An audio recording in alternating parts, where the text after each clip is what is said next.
When people think about Soviet cities, they usually imagine endless concrete apartment blocks, grey buildings, massive roads, harsh architecture. But beneath that stereotype lies the most ambitious and transformative urban planning in human history. The Soviet Union wasn't just building cities randomly. It was attempting to engineer an entirely new way of living, one based around efficiency, a needs hierarchy, and community. Every park, every apartment block, and every metro station placed with one purpose: convenience. These visionaries were constrained by their era and their nation.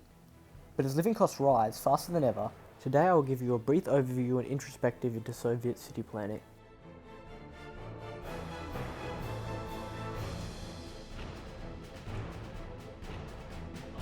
Visually, Soviet cities became heavily associated with harsh utilitarianism, an association so poignant that it changed the very definition of words. When you hear the word brutalism, you may think of harsh shapes, imposing masses and gigantic proportions, but the word itself simply means exposed concrete. Originally a French architectural style invented by the late Le Corbusier and coined by Hans Asplund, its philosophy was to not hide the structure of the building, forgoing the architectural tradition of the façade, as it was illogical within the bounds of post-war scarcity. The Soviets, post-World War II, took the concept and transformed it into a set of rules, later coining the term constructivist brutalism, forgoing the principles of traditional European architecture to save its people from extreme post-war poverty. The result was architecture built around function and decorated only by the communities within them. Buildings displayed their materials as trophies, steel, brick and mortar, mundane and unremarkable externally, but for the time their amenities were unmatched across the world. Centralised heating, full modern plumbing including gas, separated kitchen and bedroom spaces, inset closets and balconies were just a few of the features of the apartments. Externally they featured public parks, green strips, free education, healthcare and childcare. Unfinished concrete surfaces, though ugly, emphasised honesty and maintainability. These concepts struck to the very core of Soviet society. Some to this day believe the very idea of a facade is bourgeois, a common Soviet insult at the time. To Soviet planners, architecture was to serve its purpose and nothing more. With this in mind, they created a set of rules that they labelled the microdistrict. At the heart of Soviet urban planning was the Microrayon, or microdistrict. This was the basic building block of the Soviet city. A microdistrict was designed to function as a self-contained community. Schools, kindergartens, grocery stores, clinics, parks, playgrounds and public services were placed directly inside or adjacent to residential areas. Major services such as hospitals and police facilities were usually no further away than 1.5 kilometres. The idea was simple. 1. A person should be able to live their daily life without needing long commutes or private vehicles. 2. Roads would exist but be subservient to buses, metros, trams and pedestrian infrastructure. 3. Microdistricts would, within reason, be standardised and pre-planned so cities could expand outwards almost indefinitely without expensive and time-consuming renovations to pre-existing infrastructure. New districts could simply be added on to existing ones. This approach allowed the Soviet Union to urbanise rapidly whilst maintaining theoretically consistent access to services. These concepts also extended to the expansion of pre-existing cities. Moscow and St. Petersburg both saw major developments built along their outskirts. Although few strictly followed the true micro-district designs, planners still adhered to the core principles as closely as possible. Transport in the Soviet Union operated according to a strict hierarchy. First came waterways, then railways, then roads. This wasn't accidental. Soviet planners understood that trains and ships were far more efficient than private automobiles. Without private business shaping urban planning as it often did in the United States, rail became the backbone of transport policy. Railways could move massive numbers of people and huge volumes of goods whilst using far less fuel, land and infrastructure than cars. They were also far easier to electrify, although this was not originally a major reason for their adoption. Growing awareness of pollution and climate change later turned it into an unexpected advantage. Many environmental reforms and anti-pollution measures were proposed in the Union's later years, though most were never fully realised due to its collapse. Cars were viewed as expensive and inefficient by the ruling elite, though generally citizens still idolised automobiles as a symbol of status and freedom. As a result, Soviet cities were not designed around automobiles the way Western cities increasingly were after World War II. Instead, the Soviet Union developed one of the most extensive public transport systems in the world. In major cities, the centrepiece was the metro system, often nicknamed Lenin Metro due to the recognisable and comedically long name of the Moscow Metro. These underground rail systems were more than transport. They were symbols of socialist achievement. Stations were decorated with chandeliers, mosaics, and in later years marble columns. But during the Cold War, metros gained another more morbid purpose. They doubled as nuclear bomb shelters. Deep underground stations could protect civilians in the event of nuclear attack, making metro expansion strategically important as tensions with the West escalated. Metros were filled with weeks of supplies, air filtration systems, and seats of government and authority. If this sounds familiar, it's the inspiration for the Metro book and game series. Above ground, metro systems were connected to enormous tram networks, buses and trolley buses. Together, these systems created dense webs of transportation that allowed millions to move around cities without owning cars. Though the systems were often convoluted, as this was before the advent of transport planning. For long-distance travel, passenger rail dominated almost entirely. Trains connected the vast territory of the Soviet Union, stretching across thousands of kilometres from Eastern Europe to Siberia. And because cities were designed around public transport rather than highways, daily life could function without widespread car ownership. However, this became a major source of frustration. Many Soviet citizens wanted private cars, both for convenience and personal freedom. Purposefully limited production, long waiting lists and poor highway infrastructure made car ownership difficult. Much of this was purposeful to drive the citizen away from private cars, but this only enraged the population further. The state viewed automobiles as secondary. Even so, immense pressure and later reforms forced city planners to include urban and intercity highway access for their plans. Even so, public transit was still heavily favoured. Public parks were central features of Soviet city design. These weren't just decorative green spaces, they were intended to function as the social heart of the microdistrict. Most residential areas included large playgrounds, open lawns, sports areas, walking paths, and gathering spaces. Schools and kindergartens were placed directly beside these parks, creating active communal areas filled with children and families throughout the day. This concentration, along with the high density of people, had the side effect of driving violent crime down. Many people who grew up in the Soviet Union remember these parks fondly. The entire neighbourhood would gather together after school, playing games late into the evening while parents socialised nearby. The emphasis on communal outdoor space reflected a broader Soviet belief that cities should encourage collective social life rather than individual isolation. Essentially, Soviet officials attempted to modify the very fabric of Soviet society by changing the layout of cities. Even today, many former Soviet cities still retain more neighbourhood green spaces and community zeal than many modern developments. After World War II, millions of people lacked adequate housing. The solution was prefabrication. Entire apartment buildings were constructed from standardised concrete panels manufactured in factories, then assembled rapidly on site. The same concept had been applied to past Western constructions. For example, it gave the Empire State Building its unique look. This dramatically reduced construction times and costs. A team of 90 men, many of which were unqualified, could build housing blocks for 250 people, often in a matter of months. After the death of Stalin, elevators were added to these constructions. The definition of a tall building changed. It went from 5 stories to 16 stories.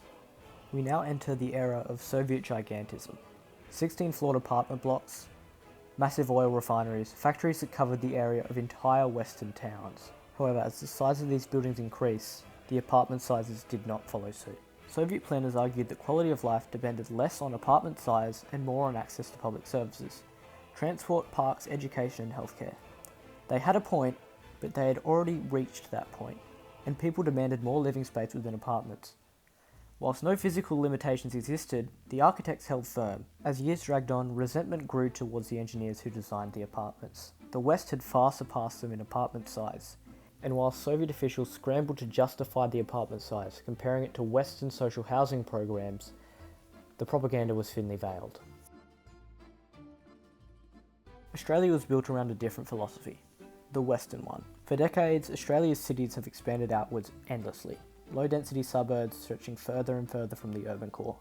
Detached houses became the national dream, cars became mandatory for daily life, and entire generations accepted long commutes, rising infrastructure costs, and dependence on private vehicles as normal. But the cracks in the system have become impossible to ignore. We've reached a shattering point. Housing prices have climbed beyond the reach of ordinary Australians. Rent consumes growing portions of household income, infrastructure struggles to keep pace with urban expansion, traffic worsens yearly, and young people increasingly find themselves locked out of the very lifestyle previous generations considered guaranteed. Ironically, many of the problems Australia now faces are precisely the kind of problems Soviet planners attempted to solve. Not through luxury, nor through endless suburban sprawl, but through efficiency. The Soviet Union understood something modern planners are slowly rediscovering. Dense cities are cheaper to run. When people live closer together, governments spend less per person on roads, pipes, electrical lines, emergency services and public transport. Shops remain viable, schools remain nearby, utilities become easier to maintain, and public transit becomes practical. Most importantly, land itself is used far more efficiently. In a country with an expanding population and agricultural land limited by the dry region in the interior, building up rather than out needs to become the norm. Australia already possesses fragments of advanced living. Melbourne's tram network, Sydney's rail system, and the growing push for mixed-use medium-density development all reflects ideas Soviet planners considered essential decades ago. But modern Australian development often remains contradictory. Freestanding houses make up all new constructions. True mid-rise suburbs never make it off the drawing board, and the elite of the country remain unwilling to give central planning the authority to district services into functional locations. New housing developments are frequently built far from employment centres, disconnected from rail infrastructure if any exists at all, and reliant entirely on cars. Essential services arrive years after residents do. Entire suburbs emerge without meaningful public gathering spaces, walkable commercial centres, and sometimes even hospitals. And even with all that development, in many cases it isn't enough. Australians aren't truly buying homes anymore. They're paying for convenience. If you want to live near essential services such as schools and shops, you'll have to fork over increasingly high amounts. The Soviet microdistrict model offers an alternative way of thinking, where all people are guaranteed equality of access.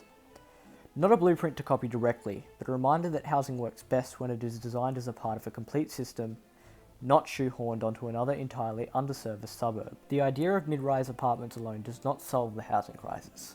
Action must be taken to make sure these apartments are spacious and quality. It mustn't be allowed that within this framework, the people are once again at the mercy of the engineers who care not for the quality of life within these apartments. Remember, there is no structural limitation on apartment size. They can be made the size of standard family homes in Australia. Australia cannot endlessly widen highways. Induced demand ensures traffic simply returns. Soviet planners recognised this long ago. Moving millions efficiently requires trains, trams, buses, cycling infrastructure and walkable neighbourhoods, not larger roads. Modern developments often maximise short-term profit by minimising non-essential space, yet isolation, declining community engagement, and poor mental welfare define modern suburban life. The Soviet system, despite all its flaws, understood that cities are not merely collections of buildings, they are social environments that shape human behaviour itself.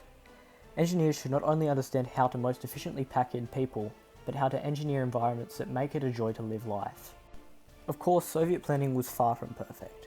Bureaucracy, political rigidity, poor construction quality, shortages and excessive standardisation created many genuine problems.